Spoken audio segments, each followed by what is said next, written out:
3-point shootout. Kung sino po ang ating 3-point king.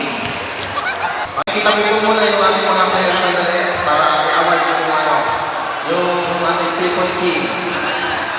Yellow team, makikita mo muna konti.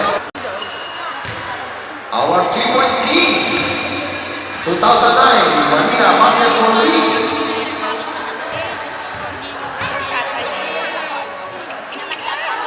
From Hoops, Mr. Jerome. Siya po ay nakashoot ng 14 points. 14 po na i-shoot niyang bola. Na points. Yan po si Jerome Torato na trigger man ng Hoops. Iyak ko yung mga masasabi. Keys.